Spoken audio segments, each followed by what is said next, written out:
Le forum de Crans-Montana est de retour à Dakhla dans le Sahara occidental pour la 5e année consécutive sous le thème « Bâtir une Afrique puissante et moderne au service de sa jeunesse ». Le forum a réuni plus de 1200 participants, dont plusieurs personnalités de haut niveau provenant de 110 pays. Cette édition a donné la parole à la jeunesse africaine qui représente 79% de la population du continent. Nous avons souhaité pouvoir orienter notre programme autour d'une célébration de la jeunesse africaine. Ces jeunes qui, chacun dans leur domaine, au sein d'entreprises, de gouvernements, d'organisations de la société civile, sont finalement les meilleurs exemples de cette réussite africaine, de cette réussite d'une Afrique qui a décidé de prendre son destin en main.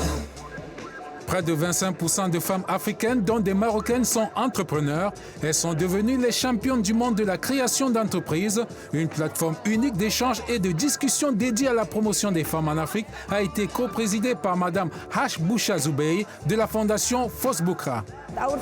Notre fondation gère 2 centres d'apprentissage qui sont des centres pour les jeunes et les femmes afin de développer leurs capacités et leur participation à la recherche d'emploi et à la création d'opportunités dans la vie économique. Certains d'entre eux ont créé des entreprises dans les services et les cosmétiques et aussi dans l'agro-business. La Fondation soutient les jeunes et les femmes pour qu'elles deviennent des acteurs économiques importants au Maroc, mais aussi dans le continent africain.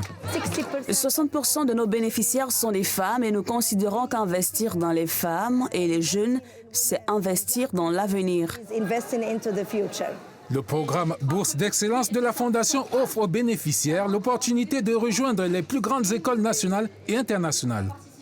Nous avons 157 bénéficiaires qui ont obtenu des bourses d'excellence. 75% d'entre eux sont allés dans des lycées et universités internationales. Et certains d'entre eux sont devenus médecins aujourd'hui et il y en a qui sont aussi devenus des entrepreneurs participant à la vie quotidienne des régions. Le deuxième thème phare du forum, c'est la transformation digitale. Selon les experts, la transformation digitale en Afrique concerne plusieurs secteurs variés, hôtellerie, finance, santé, agriculture. D'origine camerounaise, Diane Audrey-Ngako, fondatrice de l'agence Omenkar, est connue pour la promotion du continent africain à travers la plateforme Visiter l'Afrique, lancée en 2014. Mon idée était de permettre aux Africains de pouvoir voyager entre eux. Parce qu'en fait, finalement, on est les premiers ambassadeurs. Il y a plein de choses à vivre sur ce continent. On a plein d'a priori, qu'on soit africain ou pas, et qu'il faudrait les déconstruire. Donner aux Africains d'être fiers de chez eux. Selon Diane, le continent est devenu le modèle des applications mobiles et le lieu où se construisent de belles histoires digitales. Vous avez des applications qui permettent de suivre le cours de nos produits agricoles.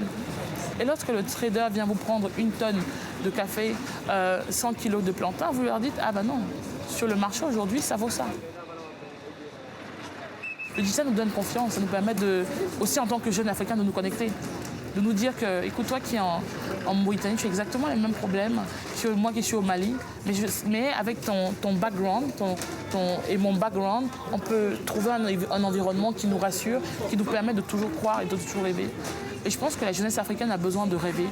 Une soixantaine de jeunes Africains, dont Diane, ont reçu les prix du forum Crans-Montana, dédié aux nouveaux leaders du futur pour l'édition 2019, une récompense pour leur parcours et leur réussite dans divers domaines.